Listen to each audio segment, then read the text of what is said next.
نخش في الموضوع ونبدأ بأول حاجة هنعرفها عن الزمن، وهي تكوين الجملة. ازاي تصيغ الجملة وانت بتتكلم في الزمن ده؟ بص يا سيدي، بنعمل الجملة كالآتي: فاعل ام او از او ار، فعل اي ان جي، ذات سيت، بس خلاص. نقول كمان فاعل ام او از او ار، فعل اي ان جي، فاعل ام او از او ار، فعل اي ان جي. زي المثال ده: you're breaking up. He is acting the big I am. Time is running out. They are playing tennis. يبقى بنعمل الجملة في المضارع المستمر ازاي؟ بنبدأ بالفاعل وبعدين بنشوفه هياخد am ولا is ولا are حسب الفاعل، ثم مصدر الفعل، ولازم يبقى المصدر طلع له ing. بص خلي بالك، علامة الأزمنة المستمرة هي ing.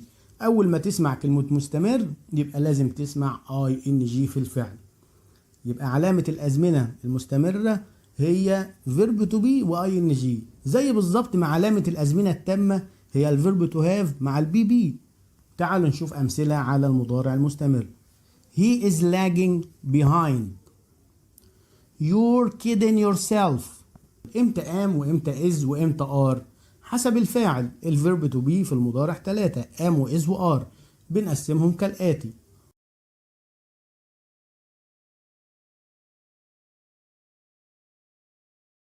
تعالوا نشوف أمثلة تاني. She is cooking. They are swimming. I am having my breakfast. تعالوا ننتقل لتاني حاجة عن الزمن، وهي الاستخدام. ودي بقى أهم حاجة في الموضوع كله. إمتى وأنا بتكلم لازم أخلي كلامي في زمن المضارع المستمر؟ الزمن اسمه مضارع مستمر، يبقى بيحصل في المضارع ولسه مستمر، مش محتاجة يعني. يبقى نقول تاني، بنستخدم زمن المضارع المستمر لما بنتكلم عن حاجة بتحصل دلوقتي. يعني لو حبينا نوصف استخدام الزمن في كلمتين هنقول شغال دلوقتي، شغال دلوقتي. يعني لما بقول I am doing something، ده معناه اني I am in the middle of doing it. يعني I have started but I haven't finished. فاكرين زمن المضارع البسيط كنا بنسميه زمن الحاجات الدايمة؟ ده بقى ممكن نسميه زمن الحاجات اللي شغالة دلوقتي، شغالة دلوقتي. يبقى الاستخدام الأساسي والأشهر للزمن ده هو وصف حدث بيحصل دلوقتي. مثل لو حبينا نبين مكان زمن المضارع المستمر على خط الأزمنة هيكون بالضبط هنا في المضارع وشغال ومستمر. تاني استخدام للزمن ده وهو الحديث عن حدث مستمر، مش شرط دلوقتي، ممكن يكون مستمر على مدار اليوم، الأسبوع، الشهر، السنة إلى آخره. زي I am going to Cairo 3 times this week. Your English is getting better. You are working hard today. تالت استخدام للمضارع المستمر هو لما بنتكلم عن تغير بيحدث خلال الفترة الحالية، زي لما اقول لك are you getting better. رابع استخدام للزمن هو حدث سوف يحدث في المستقبل القريب ولكن تم التخطيط له في الماضي. يعني قبل ما اقول لك عليه بيبقى انا مرتب كل حاجة.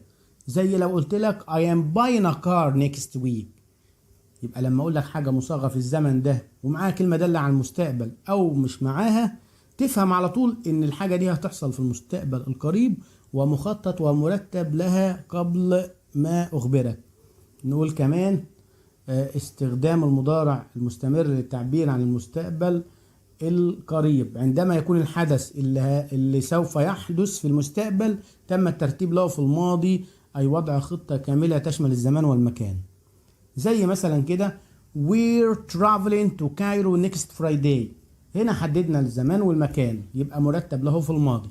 تعالوا نشوف تالت حاجة، وهي ازاي ننفي الجملة. باختصار شديد، القاعدة العامة لنفي أي جملة هي وضع كلمة not بعد الفعل المساعد أو الناقص. وفي المضارع المستمر عندنا الفعل المساعد اللي هو am و is و are.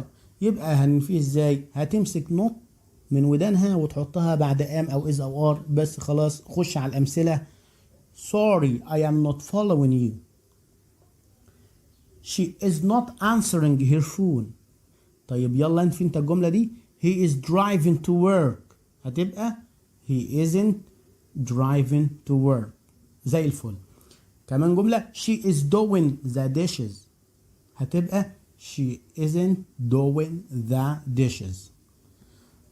العنصر اللي بعده وهو تكوين السؤال. ازاي بقى نعمل سؤال في المضارع المستمر؟ السؤال نوعين، النوع الاول سؤال بهل، وده بكل بساطة بنعمله في اي زمن عن طريق اننا بنحط الفعل المساعد قبل الفاعل. طيب الفعل المساعد اللي عندنا هو am او is او are، هيتحط قبل الفاعل بس يا سيدي. خد الامثلة ايه. طب نقول كمان قبل ما ناخد الامثلة هنعمل سؤال بهل ازاي في المضارع المستمر؟ هناخد am او is او are ونحطهم قبل الفاعل بس. زي am I keeping you from something؟ هو انا معطلك عن شيء. are you expecting someone؟ are you mocking me؟ اما السؤال بأداة نفس الكلام، هنحط am او is او are قبل الفاعل ونحط أداة الاستفهام في الأول. تعالوا نشوف أمثلة. What are you looking at؟ What are you eating؟ What are you eating؟ What are you looking for؟ How are you feeling؟ What are you laughing at؟ أما لو بسأل عن الفاعل مش بنعمل كده طبعا، بنحط أداة الاستفهام مكان الفاعل في أول الجملة بس يا سيدي. زي who is calling؟ الكلمات الدالة. بالنسبة للكلمات اللي بتدل على الزمن عادة بيجي مع المضارع المستمر هذه الكلمات now، right now، look، listen، look out، watch out، at the moment، at this moment، still. ننقل على النقطة التالية وهي المبني للمجهول في زمن المضارع المستمر. وزي ما احنا عارفين مجهول يعني مجهول الفاعل، لا يوجد فاعل بالجملة، ومعلوم يعني معلوم الفاعل، يعني في فاعل بالجملة.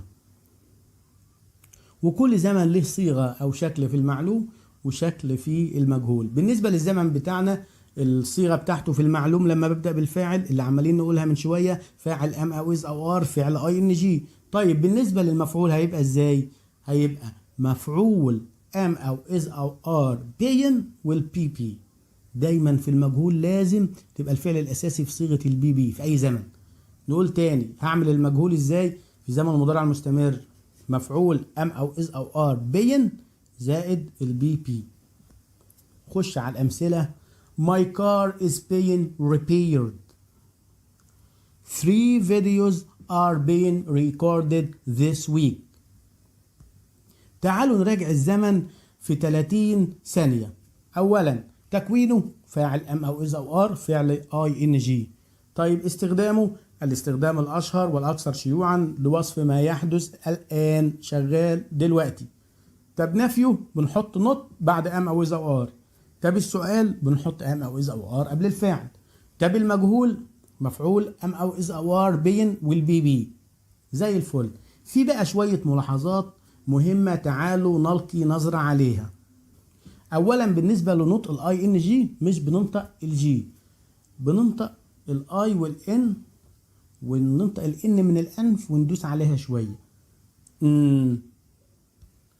يعني ما اقولش playing، اقول playing. running غلط، بقول running. طيب ولما بنضيف الاي ان جي لو الفعل اخره اي بنحذفها زي الافعال دي، ولو الفعل اخره حرف ساكن والحرف اللي قبله متحرك بنضعف الحرف الاخير زي الافعال دي. حتة خطيرة اخيرة، اوعى يختلط عليك الامر بالمضارع البسيط. يعني انا لو برن عليك دلوقتي اكيد وبسألك بتعمل ايه دلوقتي، اكيد هترد باستخدام المضارع المستمر. لكن لو بسألك بتعمل ايه في وقت فراغك كعادة بتعملها لما بتبقى فاضي، اكيد هترد بالمضارع البسيط. وبكده نكون انتهينا. شكرا لكل واحد ايجابي دعمنا بلايك او اشتراك، وشكرا لكل واحد هيدعمنا سواء الفيديو عجبه او ما عجبهوش. والسلام عليكم ورحمة الله وبركاته.